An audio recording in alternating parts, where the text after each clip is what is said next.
Assalamualaikum warahmatullahi wabarakatuh. Selamat pagi, Pak Atian dan teman-teman semua. Kami dari kelompok 4 hari ini akan mempresentasikan materi yang seru dan radikal dalam sejarah seni, yaitu tentang avant-garde dan pemberontakan terhadap tradisi seni barat. Sederhananya, hari ini kita akan membedah bagaimana para seniman modern bisa bosan dengan aturan lama yang kaku, lalu memutuskan untuk membuat kerusuhan visual yang akhirnya mengubah dunia seni hingga sekarang. Presentasi akan kami bagikan menjadi 5 bagian utama, tapi sebelum itu, izinkan saya dan teman-teman saya untuk memperkenalkan diri terlebih dahulu. Baik, dari saya dahulu, perkenalkan, nama saya Dita Alicia Merenizalva dengan NIM belakang 26. Perkenalkan, nama saya Kurniawan Terski Saif Ali dengan NIM belakang 25. Perkenalkan, nama saya Desna Mariska Saragi dengan NIM akhir 024. Perkenalkan, nama saya Femina Syafati dengan NIM belakang 07. Perkenalkan, nama saya Faisal Nurdiansah dengan NIM belakang 25 dengan NIM belakang 07. Baik, saya akan menjelaskan bagian pertama, yaitu latar belakang kelahirannya. Oke, kita tuh masuk ke bagian pertama. Mengapa gerakan avant-garde ini bisa lahir? Jadi, istilah avant-garde sendiri diambil dari militer Prancis, yaitu vanguard, yang artinya pasukan garda terdepan. Dalam seni, ini berarti seniman yang berada di garis depan untuk mendobrak batas dan membuka jalan baru sekelompok seniman radikal yang berani bereksperimen dan membuka era baru dengan menolak adanya masa lalu. Ada beberapa alasan kuat mengapa mereka itu bisa muncul. Yang pertama, mereka tuh muak dengan kelakuan akademik seni Eropa, era formal yang mendikte apa yang boleh dan tidak boleh dilukis. Seperti mereka menetapkan aturan kaku bahwa seni yang baik itu harus halus, proporsional, bernilai moral tinggi, dan tekniknya harus tak terlihat. Seniman muda seperti kita ini merasa intuisi ini mematikan kreativitas dan tidak lagi relevan untuk zaman. Yang kedua, adanya dampak revolusi industri 1848 yang mengubah wajah kota menjadi modern. Lalu yang ketiga, dan yang paling krusial adalah penemuan fotografi. Ada fotonya tuh yang ada presentasi tersebut, dua foto itu. Begitu kamera ditemukan dan bisa merekam realitas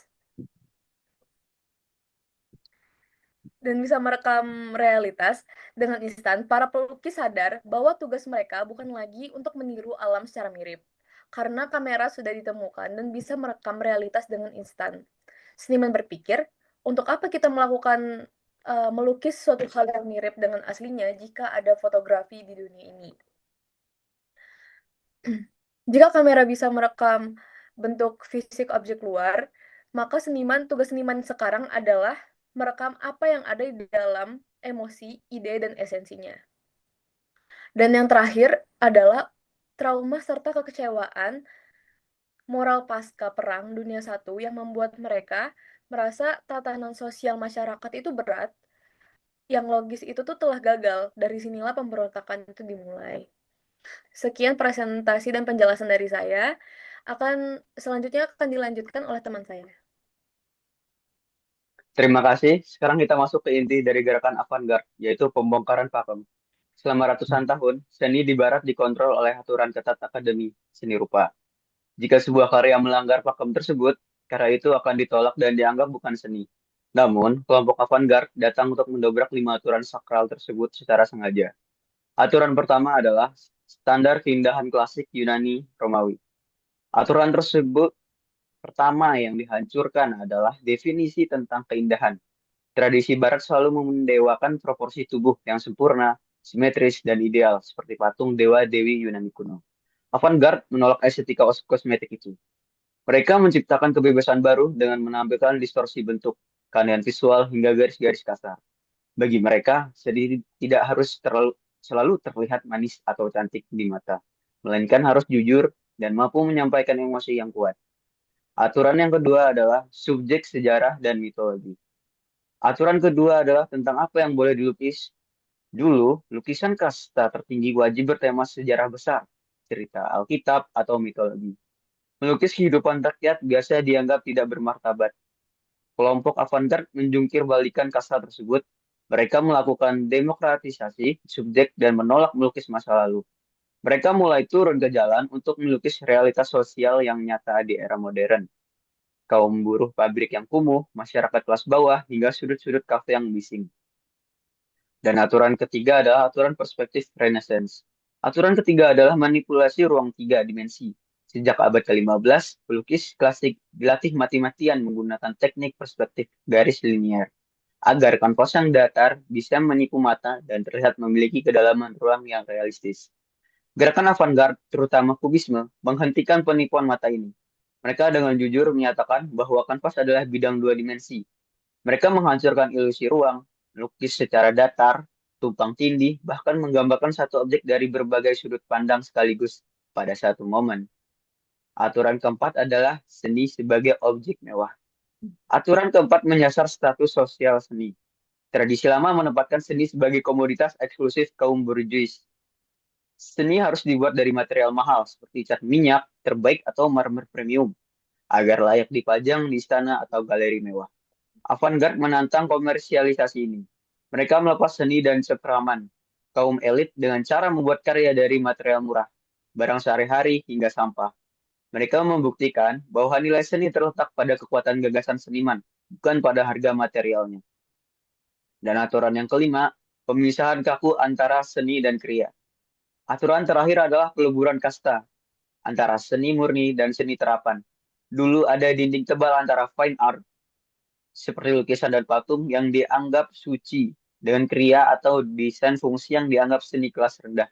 Avant-garde meruntuhkan tembok tersebut melalui gerakan seperti Bauhaus atau The Stil.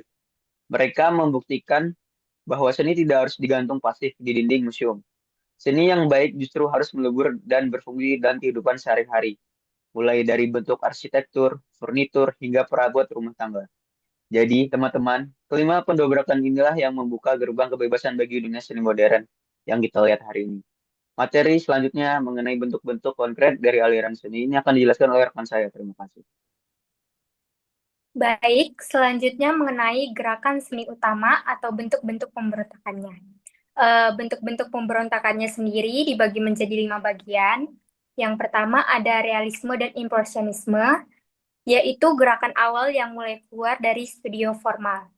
Realisme melukis realitas pahit masyarakat, sedangkan impresionisme sendiri menangkap efek cahaya nol secara spontan. Nah, contoh lukisannya adalah The Stonebreakers by Gustave Courbet. Lalu yang kedua ada Fauvisme dan ekspresionisme, yaitu pemberontakan lewat warna. Warna tidak lagi harus mirip asli, misalnya para pelukis melukis pohon menggunakan warna merah cerah dan melukis wajah manusia dengan menggunakan warna hijau. Contoh lukisannya adalah Impression, Sunrise by Claude Monet. Lalu yang ketiga ada kubisme dan futurisme. Kubisme sendiri berarti menghancurkan objek menjadi bentuk geometris atau kotak-kotak dari berbagai sudut pandang sekaligus. Sedangkan futurisme memuja kecepatan teknologi dan gerak dinamis mesin modern. Nah, contoh pada kubisme dan futurisme sendiri adalah lukisan dari Henri Matisse yang berjudul Woman with the Hat. Lalu, yang keempat ada Dadaisme dan Surrealisme. Dadaisme merupakan gerakan anti seni yang menggunakan humor satir untuk protes. Sedangkan surrealisme sendiri mengeksplorasi dunia mimpi dan alam bawah sadar manusia yang tidak logis. Contoh lukisannya adalah LHOOQ by Marcel Duchamp. Dan yang terakhir ada abstraksi. Abstraksi yang berarti puncak pemberontakan visual di mana seni benar-benar dilepas dan direpresentasi bentuk makhluk hidup. Contoh pada lukisan abstraksi ini adalah lukisan Black Square by Kazimir Malevich. Selanjutnya akan dilanjutkan oleh rekan saya, Nadine. Baik, bagian 4 adalah seniman kunci atau tokoh. Mari kita berkenalan dengan para otak di balik pemberontakan ini. Yang pertama ada Gustave Courbet. dari aliran realisme. Dia terkenal dengan kalimatnya yaitu tunjukkan saya malaikat, maka saya akan melukisnya. Dia menolak hal gaib dan memilih melukis realitas sosial yang jujur. Kedua, ada Edouard Manet, bapak seni modern yang lukisannya mendobrak teknik pencahayaan dan penampilan kontroversi kehidupan kota Paris. Yang ketiga ada Pablo Picasso, sang inovator formal yang memecahkan pakem visual lewat kubisme. Keempat, tokoh paling radikal yaitu Marcel Duchamp. Dia membeli tempat kencing pria atau urinal dari toko biasa, menandatanganinya lalu memajangnya di galeri sebagai karya seni berjudul Fontaine. Duchamp membuktikan bahwa seni itu adalah soal ide atau konsep, bukan sekedar keterampilan tangan. Dan terakhir ada Vincent van Gogh yang ekspresi personalnya lewat goresan kuas tebal memelopori lahirnya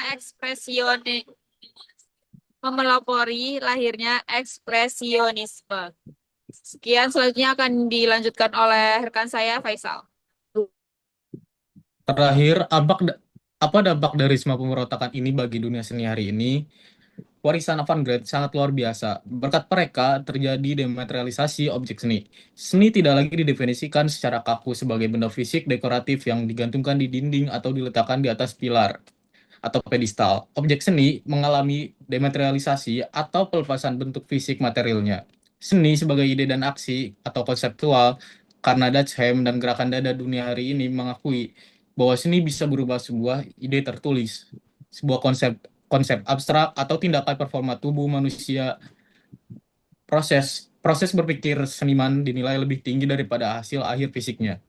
Peleburan batas seni dan kehidupan seni tidak lagi dikurung di dalam menara gading museum mewah. Batas antara seni tinggi, high art, dan budaya populer atau low art lebur. Desain grafis, mode busana, arsitektur, tata kota, hingga iklan komersial hari ini mengadopsi estetika avant-garde. Kebebasan pengguna material baru.